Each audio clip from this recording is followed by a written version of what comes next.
Magandang araw mga idol and welcome back to Just for Cards. So nandito na naman tayo just to share with you yung bagong purchase natin. Siguro naman nakita nyo sa ating bagong thumbnail kung ano yung product na nabili natin. Okay? Papakita ko sa inyo paano ba nilalaro itong board game na to, which is yung ating itong Monopoly Prism game na nakipag-collaborate of course si Panini with Hasbro Gaming na Prism and Monopoly. So paano ba nilalaro to? Alamin natin. Samahan nyo ako. Tara, game!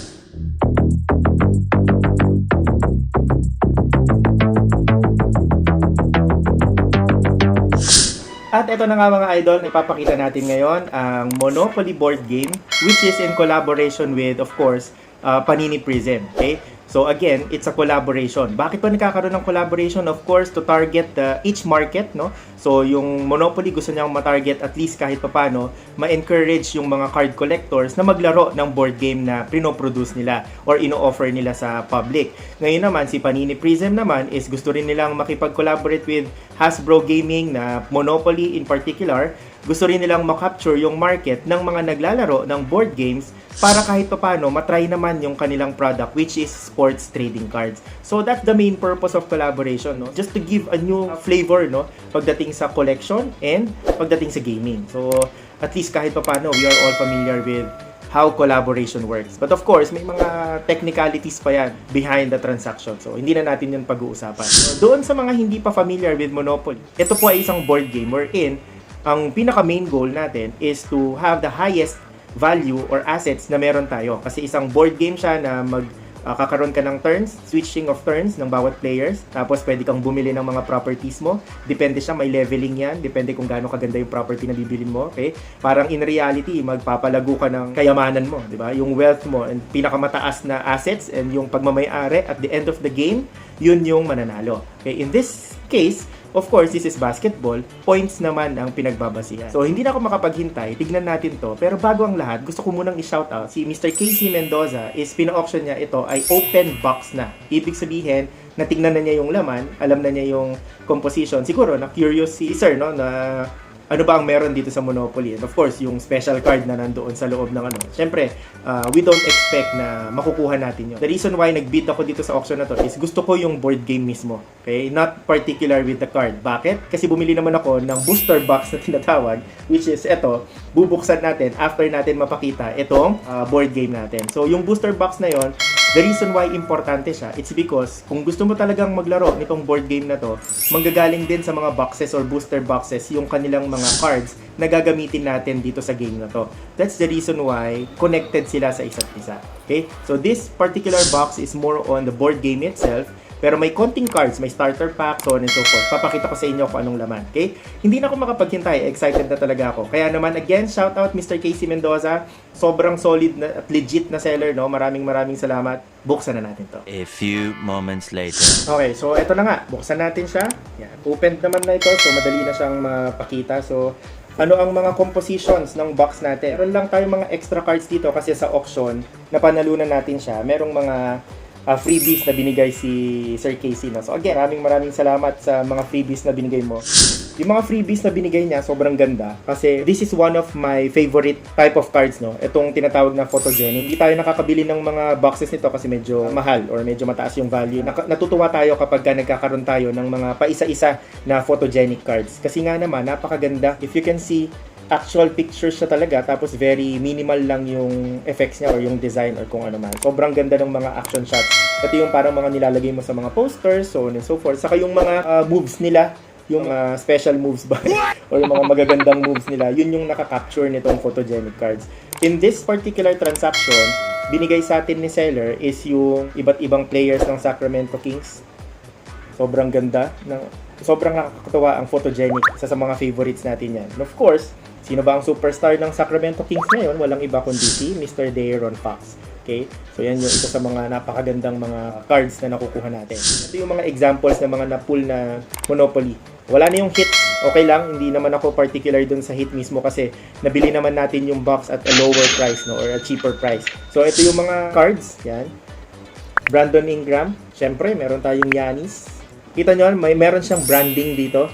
Ang difference niya sa original Prism is ngayon, since collaborated with Monopoly siya, may nakasulat na Monopoly dun sa mismong card. And then yung kanila likod, yan. Tingnan natin si Jason Tatum.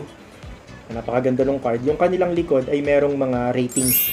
So itong mga ratings na to, yan yung gagamitin natin sa game pag nilaro natin yung mismong Monopoly board game. So mamaya makikita natin yung game na yun. Okay, so ito, Marcus Smart. Okay, meron din tayong, of course, Donovan Mitchell. Okay, kahit walang mga hits, at least magaganda yung mga players na nandito, no? Drew Holiday. By the way, for your information, mas konti yung checklist ng mga players na nasa Monopoly. Parang medyo mas pili yung mga number of players na meron dito sa Monopoly as versus dun sa original Prism na sobrang dami ng players. So, mas maganda, at least kahit paano, in this Monopoly edition, medyo kahit paano mas magaganda yung players na makukuha natin. So, Nikola Vucevic, okay, and then DeMar DeRozan. Okay, so medyo stars, all-stars, superstars yung mga makukuha natin agad. Etong box na to, initially, since again, open box na kasi siya, initially, meron siyang dalawang packs ng Prism. 4 cards each yon. Ipapakita ko dito sa screen kung ano yung itsura ng packs na yon. And then, ito yung starter pack. Okay? Opened na rin naman to.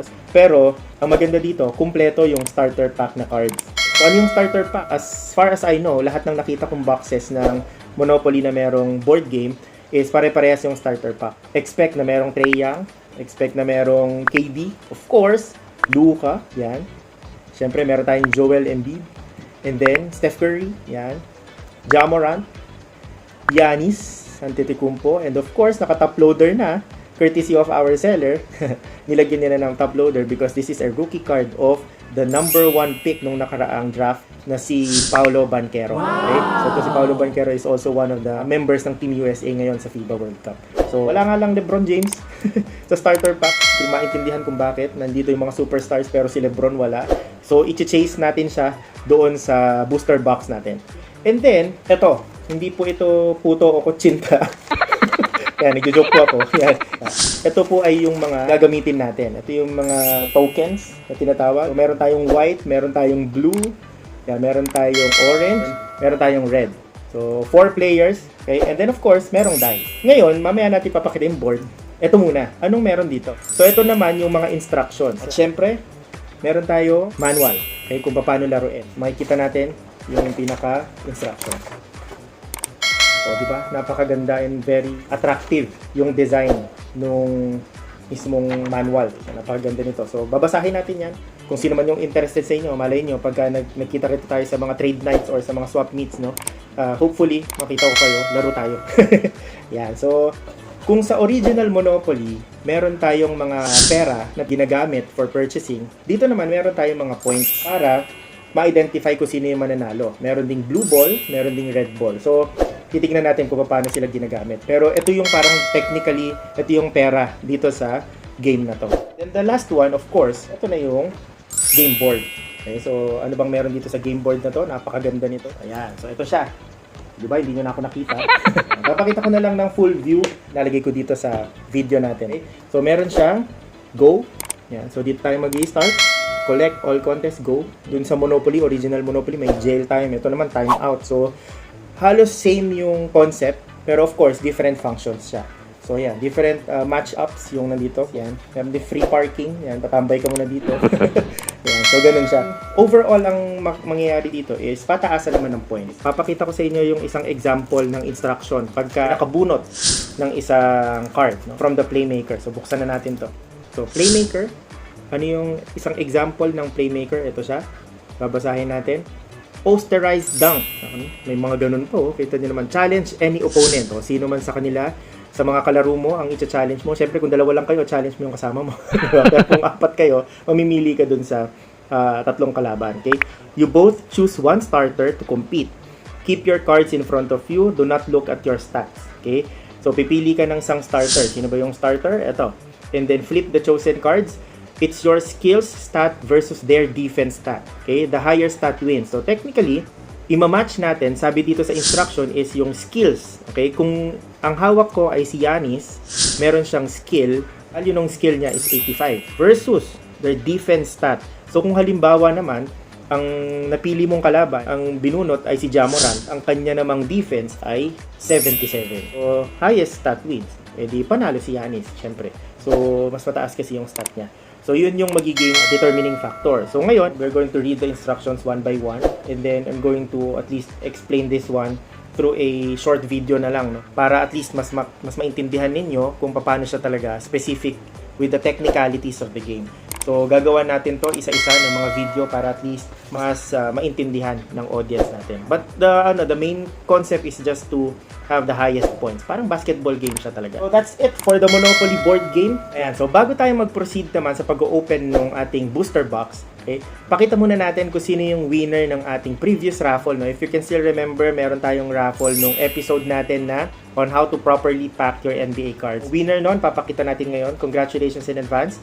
And then of course, part 2, yung ating bubuksan na booster box ng Monopoly. So, before I end this part 1, shoutout muna of course sa aking family. Maraming salamat sa suporta and syempre sa aking wife and sa aking baby. Maraming salamat sa lahat ng viewers, sa lahat po ng mga hindi pa nagsasubscribe. Please click that subscribe button para at least kahit paano updated kayo sa ating mga susunod na mga episodes. So again, maraming salamat, stay safe, bye-bye, and God bless. See you sa part 2. Thank you for watching. For more.